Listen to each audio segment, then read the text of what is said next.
So, hello people, seeing as it is a Monday and I was Napoleon yesterday and I crushed all of northern Italy until I realised that I'd actually completely messed up the forced march rules, which means I will have to play the Dan Versen Napoleon, Field Commander Napoleon campaign number 1 again. I've decided to do an unboxing today, and again, unboxings are nothing but the beauty pageant of war games.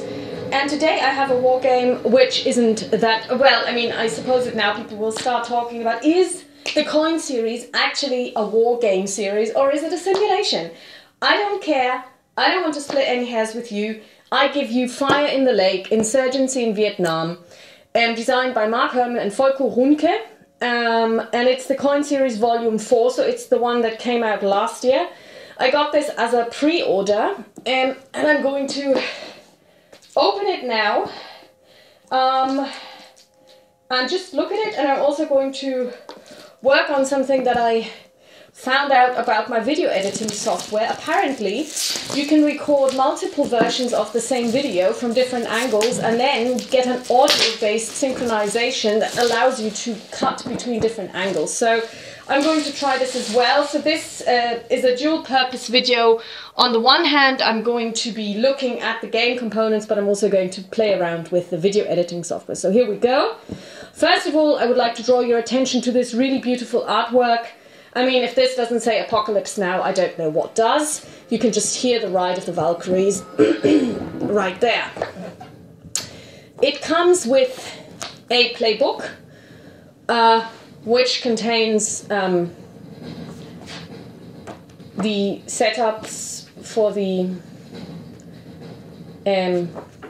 game and a tutorial. The rules of play, I've already downloaded them as well. I've already read them. I read them a couple of months ago, so I'll have to reread them. But those of you who know me and know that I want to download everything and then make notes in it, this is not glossy paper. This is normal paper, not very thick actually. Here we have the,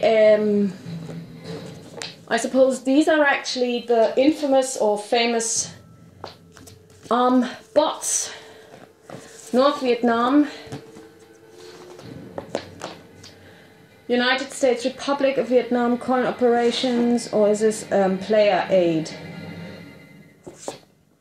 Seeing as there are two, this is possibly the player aid. Oh, I don't believe this. They give us 4 sets of player aids. I love them. Unlike Lock and Load, who gave me 1 set of player aids printed on both sides, which didn't really help.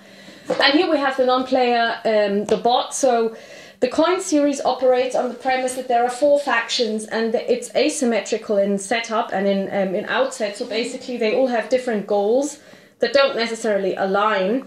But of course you can solo this whole game either by playing all of the 4 factions or by using bots. Basically,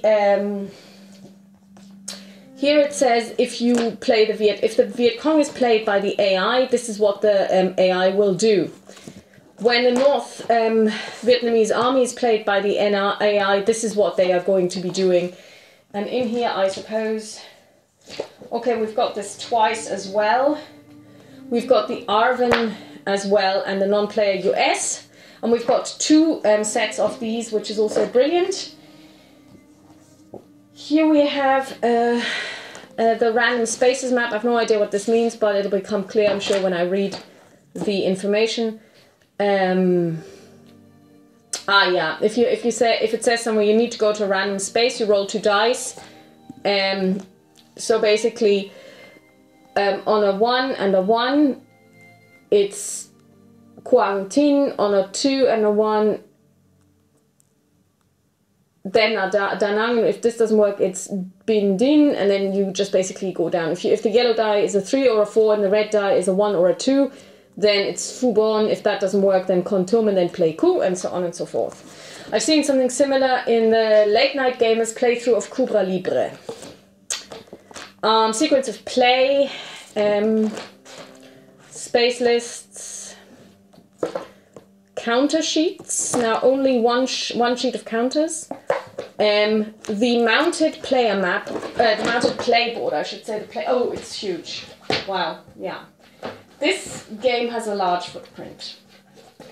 So I'm just going to have to do it like this. I can't even prop it up properly, but it's huge. It's beautiful. It's mounted. It's huge.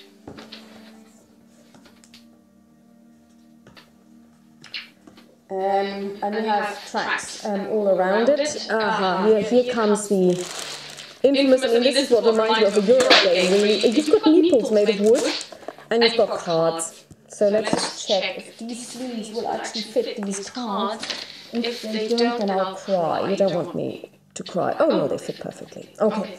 So you also have cards. I'm going to unwrap the cards to check the card stock, see what it's like.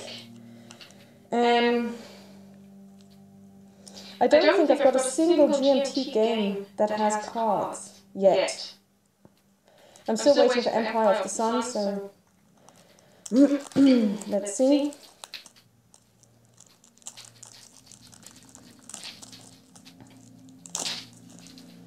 Yes, they are high gloss, which you can tell by the shininess, and they feel good. They are medium thickness. They're okay. Let's see if they fit in the sleeves. Oh, yes, they fit perfectly. So I will actually sleeve them tonight. So that gives me something to do, because people, Game of Thrones Season 5 is over, and God, what happened in those last 2 episodes? I'm not going to spoil it for anybody who hasn't watched, but seriously?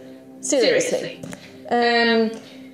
Okay, so I'm going to sleeve those cards, and the box itself is, well, beautiful, as you can see. I really like this imagery. It's just really well done and really evocative. Here we have the dice, red, blue, and I was just going to say black, but that's actually yellow.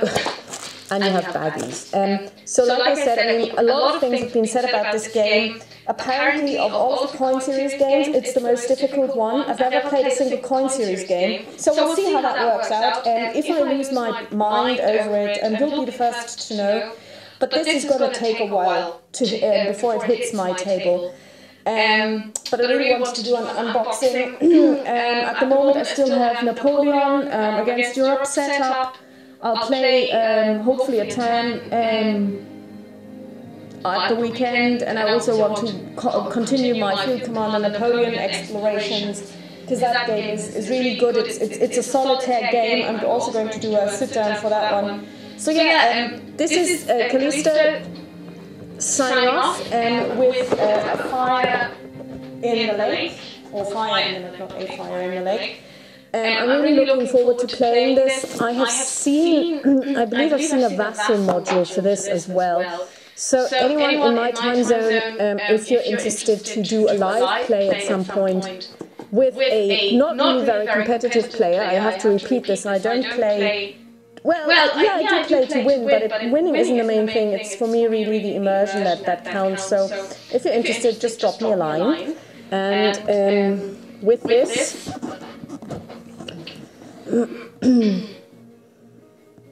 you know, just imagine Marlon Brando.